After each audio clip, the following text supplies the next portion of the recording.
السلام عليكم بنات، كي دايرين؟ نتمنى تكونوا بخير وعلى خير. البنات نحضر معكم واحد الكيك اللي هو مدمنه عليه انا بعدا كيحمقني. ندوزو لطريقه تحضيره البنات. هدنا 2 بيضات من درجه الحراره المطبخ، وعندي قابصه الملح، وعندي الزيت. البنات غادي نطربوا المكونات مع بعضها حتى تنسجم عندنا المكونات، وغادي ندوزو للطريقه ديال التحضير. البنات راه ساهله، الكيك سهل بزاف، وغير 7 المعالق من كل حاجه. غادي نضيفوا 7 المعالق ديال الزيت، و7 المعالق ديال السكر سنيده خاشن، وغادي نضيفوا 7 المعالق ديال الحليب، وغادي نضيفوا معلقه ديال الخل. هانتوما معايا باش غادي تشاهدوا معايا الفيديو. هنا البنات راه ضفت 7 المعالق ديال الزيت، من بعد تبعت لها 7 المعالق ديال الحليب، عاد غادي ندوز ل7 المعالق ديال السنيده. ومهم هذا الكيك راه ديال 7 من الحاجه، يعني كيك ديال 7 من الحاجه، ما غادي تغلطي في حتى شي حاجه. يعني بالنسبه للبنات اللي ما كيفهموش في الطريقه ديال كاس العنبه ولا في العبار ديال الجرامات، عليك البنات غير عليكم البنات غير بهذه الطريقه ديال المعلقه، فراه غادي تهنيك وغادي تجيك ساهله، وما غاديش تمحني في العبار. هنا ضفت السنيده ديالي حتى هي درت منها 7 المعالق. صراحه الكيك البنات كيجي هائل وهشيش، وما نعاودلكش في المذاق ديالو. مهم غادي يحمر لك الوجه مع الضياف، لا مع موالين دارك، مع وليداتك يحماقوا عليه. والله البنات وتجربوه الا غتوليو مدمنين عليه، وغادي تشكروني من هذا المنبر هذا. صافي درت 2 دفعات ديال الزيت و2 دفعات ديال السنيده، ما رميتش كلشي في خطره كما كتشاهدوا معايا. راه ضفت الزيت واحد النص، عاد ضفت النص في الاخر، والسنيده كذلك. المهم خصني نطرب هاد المكونات ينسجموا مع بعضياتهم. بالنسبه للبنات اللي ما عندهمش طرب اليدوي، فعليهم بالاخر بمولينيكس. اللي عندهم مولينيكس راه من الاحسن تستعملوا مولينيكس. هنا البنات درت الشاسي ديال الخميره 15 غرام، وعندك الكاكاو درت 2 معالق. وبالنسبه ما بين الكاكاو والفورس والدقيق غادي تستعملوا 7 ديال المعالق. بين الفورس وداك الكاكاو 7 المعالق، 2 معالق ديال الكاكاو، و5 المعالق ديال الفورس. وغادي تغربلوا كل شيء مع بعضياته باش هكا يطلع لنا الكيك ديالنا ما يتفش فاش نديروه في الفران. صافي البنات راه خصكم ديروا 7 المعالق بين الحاجه وحاجه، يعني ماشي 7 من هنا 7 من هنا، لا، 7 ما بين الفورس ولا الدقيق الابيض والكاكاو. انا استعملت البنات الكاكاو ماشي مر بزاف، ما كيعجبنيش الكاكاو المر. استعملت هذا الخفيف هذا اللي كيتباع عند المغاربه.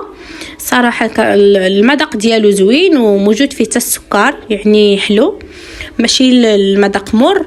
بصراحه كيحمقني، حيت البنات غادي نستعمل في الطبق الثاني غادي ندير الشكلاط مور. داكشي علاش درت هذا حلو باش ما يجينيش الكيك ديالي كله مور. المهم البنات هنايا غادي تخلطوا المكونات كلها مع بعضياتها.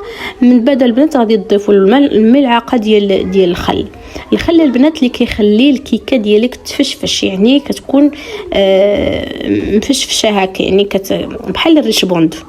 انا بعدا الخل وليت لاقي عنده لواحد الدرجه ما نعاود لكمش. انا الخل كيحمقني وما نقدرش نستغنى عليه من انا لقدام ما نستغناش عليه. ايوا صافي راه حركت مزيان بالطراب اليدوي. من بعد فاش غادي ديروا الفورس والكاكاو، ما ديروش الميكسور ديالكم ولا الطراب الكهربائي، تكتفيوا غير بالطراب اليدوي، فراه كافي باش غادي تحركوا به. لحقاش راه الطحين ما كيبغيش مولينيكس. صافي هنا البنات درت الزبده ديالي لهاد المول اللي عندي ديال الدجاج. البنات اللي بغاو الكيك يجيهم رقيق بزاف، يعني غادي يديروا المول كبير من هذا. بالنسبه للبنات اللي بغاو شويه كيكه طالعه غادي يديروا غير مول صغير يكتفيوا به. فاش ديروا الزبده، كاين اللي بغات دير الكاكاو من فوق الزبده كتكتفي به، ما كديرش الفرص، وكاين اللي كدير الفرص. انا درت الفرصه البنات، ما كانش باقي لي الكاكاو ودرت الفرص. صافي هنايا لحت الخليط ديالي كما كتشاهدوا. ضفت الخليط ديالي وانا هازه يدي شويه فوق السما باش تخرج النفس اللي كتجمع الكيكه من الداخل ديال البول، هكا ما تجينيش مفشوشه. صافي هنا البنات كما كتشوفوا راه حطيت الكيكه كيف ما كتشوفوا طالعين فيها الفقاعات. ضفتها في الفران ديالي على درجه الحراره 180. هنا دزت نوجد معكم الكلاصاج ولا الطبق الثاني، كل واحد وشنو كيقول له. المهم كريم ماشي طبق كلاصاج، عفوا كريمي. هنا درت معكم الكاس ديال الحليب مع 2 كيسان ديال الماء وجوج معالق ديال السنيده. عقلوا البنات، كاس ديال الحليب، 2 كيسان تاع الماء وجوج معالق ديال السنيده وجوج معالق ديال النشا. وعاد ضفت الشوكولاط على حسب المكونات اللي عندي، على حسب داكشي اللي غيجمع لك داك النشا وداكشي. المهم درت واحد المورسو هزيت هكا حيت عندي انا كتير، هزيت هكا كان ملاصق، هزيت وضفت. عاودت الكاس الثاني لا شفتوا راه ضفت الاولاني ودزت الثاني. صافي هنا حركت مزيان حتى دابا عندي داك الشكلاط، وحركت ديك النشا دابت عندي حتى هي. درت 2 معالق ديال النشا البنات درت الفاني حيت ما كنتش درتها في الكيك وبغيت النكهه ديال الفاني ودرتها هنايا. مهم كيجي زوين وكيعطي مذاق زوين. بالنسبه للبنات اللي ما بغاوش الشكلاط المر تقدروا ديروا الشكلاط العادي النورمال اولا الشكلاط البيض، يعني بحال. هنا دزت فاش تجمع لي الكريمه ديالي درت لها واحد المعلقه الزبده باش هكا تجيني دايبه، تجي رطبه ما تجيش قاصحه. صافي البنات هانتوما معايا حركت المكونات كاملين مع بعضياتها تا وجدت عندي الخليط ديالي.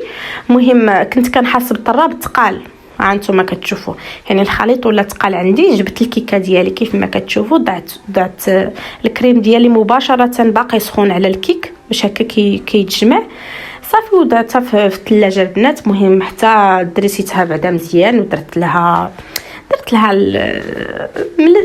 لها سميتو الشوكولا ديالي. المهم على حسب التزيين اللي بغيتو نتوما. كاين اللي كيدير لها الكاكاو، اللي كيدير لها اللوز ايفيلي، كاين اللي كل واحد وشنو كيدير. انا اكتفيت غير بداك الفيرميسيل الكحل. صافي البنات كما كتشاهدوا هذا هو المنظر ديال الكيك. تمنينا الاعجاب ديالكم اختي. صراحه والله البنات الا كتجي واعره بزاف لواحد الدرجه ما تقدروش تخيلوها. هنا البنات صافي كملت التزيين ديال الكيك ديالي. غادي نضيفها في الثلاجه مده ديال ساعه ونص 2 سوايع وغادي نحيدها وغادي نقدمها. هنا البنات كنت حيدتها من الثلاجه ديالي، هانتوما كتشوفوا كيفاش طلع القوام ديالها واعره كتحمق.